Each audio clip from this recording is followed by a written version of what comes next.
The framing for the slab former comprises of two components. Check how to estimate the slab formworks without using any tables, here in quantity surveying.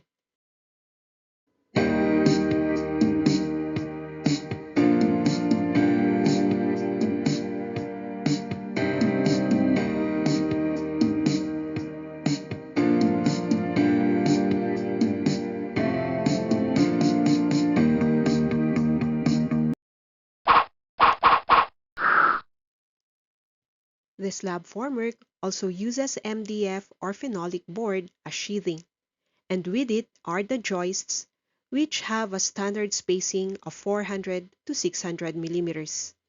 Then to reinforce the joists are the stringers, which are spaced wider at 1000 mm. For our example, let's estimate the formworks for one suspended slab as shown. The area is 4 meters by 4.2, taken on centers, where the surrounding beams have a size of 300 by 400 millimeters. The slab is taken as the clear space within the beams. So we take the clear length by the on-center length of 4 meters, less half the width of the beams on both sides, and this gives 3,700 millimeters. The clear width is measured similarly, where we take the width of 4.2 meters, then deduct twice half the width of the beams, giving 3,900 millimeters. The slab area is then computed from 3.7 by 3.9, resulting to 14.43 square meters. There is also the side area. However, since the slab is surrounded by beams, which have their own formworks, the side area forms will not be computed anymore.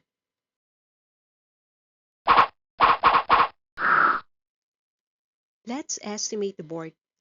Given that the slab area is 14.43 square meters, which we need to patch with the MDF boards, we have to identify the area of the board first.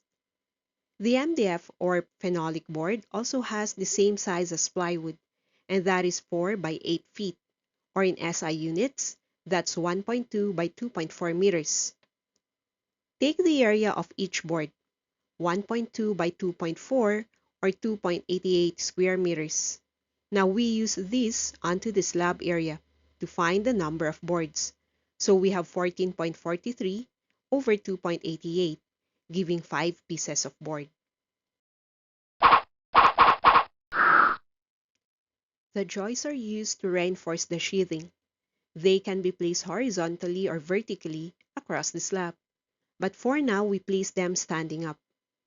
That being the case, we take the length of each joist as the clear width or 4.2 meters, less the beam widths, having 3.9 meters.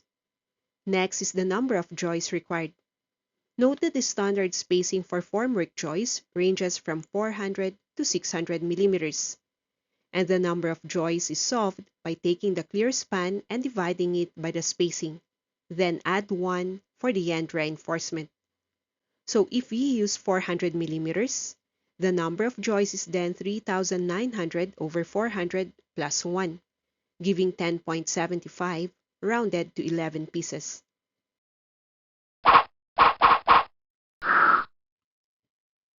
The joists are also supported by the stringers. With the example, the stringers are placed perpendicular from the joist. So the length is computed as 4 meters less the beam widths on both ends, and that is 3.7 meters left. As introduced earlier, the standard spacing for stringers is 1000 millimeters. And similar with joists, the number of stringers are solved as the clear span over the spacing plus 1. So we have 3.7 meters over 1 meter spacing plus 1, and that is 4.7 rounded to 5 pieces. Let's summarize the materials from the 5 pieces of MDF board for sheathing.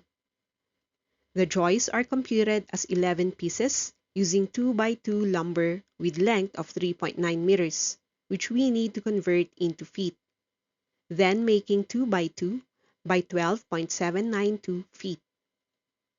The stringers are solved as 5 pieces of 2 by 2 by 3.7 meters, also converted into feet, making it 2 by 2 by 12.136 feet. What we need to do now is to convert the lumber into board feet, as it is the common unit. Joists in board feet is solved as 11 pieces of 2 by 2 by 12.792 all over 12, giving 46.9 board feet. The stringers are also converted through 5 pieces of 2 by 2 by 12.136 feet, all upon 12, resulting to 20.23 board feet. Take the total, giving 67.13 board feet. After learning the quantity, we also have to consider the wastage factors to account for cutting, overlaps, and damage. The range is from 5 to 10%, where we use the lesser factor if there is minimal loss in material or the project construction is sufficient. Then we use 10% or even more otherwise. So from the materials we have estimated earlier, we multiply them by the wastage factor, thus finalizing the number of boards as 6 and the total lumber board feet as 70.49, taken as 71 for the 2 by 2 rough lumber.